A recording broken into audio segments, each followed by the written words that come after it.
Yeah, I mean, we're right in the middle of spring. We're about to have practice number 7 here. We ended up pushing some things back. Had some staff changes and things like that. So, wanted to take our time, certainly try to get that right, get the right guy in here, and for us, it gave us a longer off-season workout cycle, which to me, I think is never a bad thing. I think that's where your culture is built. I think that's where the foundation for your team is really created. So gave us a good opportunity to have a long off-season cycle through January, February, and into March. Gave us a lot of time to be around the kids when we got back with our new staff. And certainly now we're hitting the ground running, getting ready for our first scrimmage coming up on Saturday. And, excited about what this season has for us. I think for the first time since I've been the head coach, we've got some experience back on both sides of the ball, which certainly I think at times probably showed a little bit last year, a little bit of the inexperience we had defensively. And what we're looking for is to play consistently at a high level. I think last year we had some really good moments. We had times where we showed up and played really well. I don't think, truthfully, we handled that success very well. Turned around and followed that up, more times than we should have with poor performances. And you are what you consistently do. And I think that starts with creating the habits and the consistency in which you work and the way you compete. So for us, that's been the focus, tighten the screws. Let's close that gap a little bit. In the last 2 years, had a bunch of one possession games that we didn't finish in. So got to find a way to finish in those games and get back where we want to be.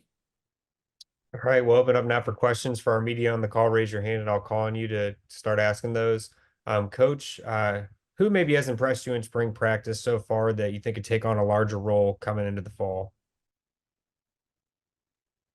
Well, I think certainly, what you're looking for is we're looking for our play to be more consistent, right? And so that's what we've been demanding. And I think up front on the defensive line, we've gotten that, so far. I think Antoine Bayless is a guy that's shown up and done a really good job. You start talking about newcomers, Fitzgerald West has done a really good job for us stepping in there on the defensive line. Kadarius Wade is a guy that's going to have to step up and play a bigger role for us than he did last year. He's done a great job there. Um, you know, on that defensive front, Cam Whitfield's a guy who played really well for us. Well, Trey Fight's a guy who last year learned, figured out. He's doing a really good job.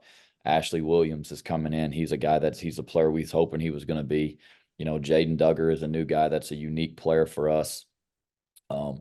Certainly I think recently, in the last few days, Cortland Flowers, we've been moving him around on the back end a little bit, and he's really started to show up. So, defensively, a lot of those guys have done a really good job, and last year, I think at times, again, we were pretty dynamic up front. We were able to create pressure. So we got to do that consistently. On offense, Zylan Perry has been really good. Bill Davis has been outstanding in the backfield.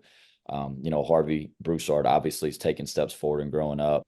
And Chandler Fields is, he feels like, after the way he finished last year and played really well down the stretch for us, he's got a whole new confidence. So he's had a great spring as well.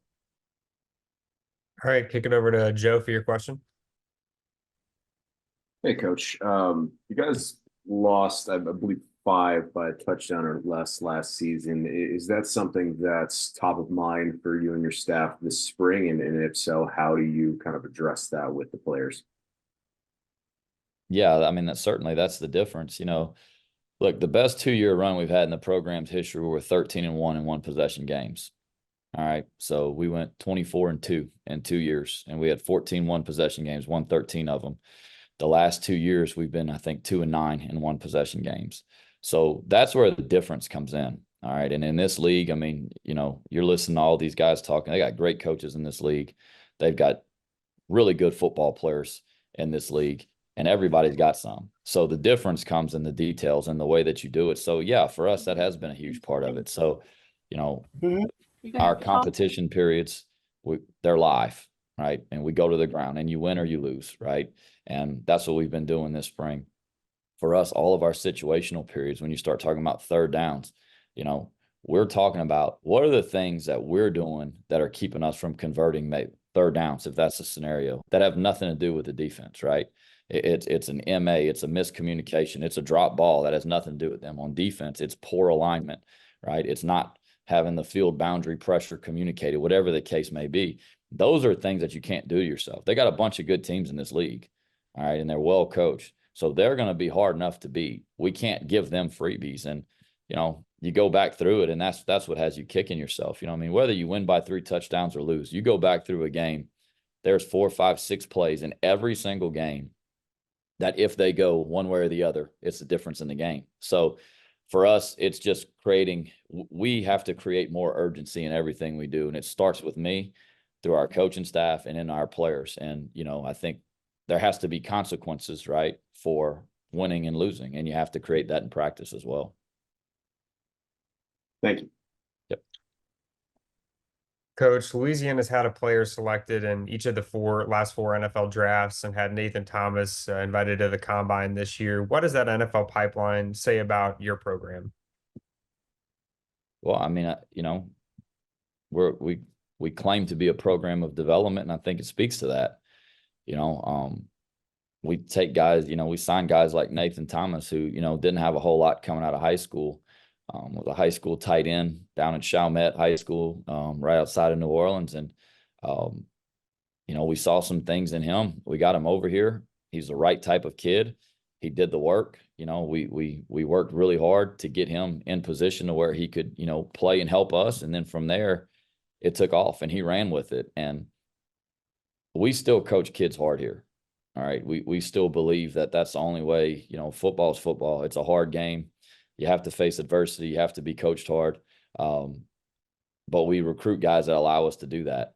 They want to be coached hard. They want to be really good. And for us, you know, it helps us to tell a guy, you know what, we have kids on our team right now that's like, hey, look, you know, maybe you weren't really highly recruited, right? Maybe you redshirted.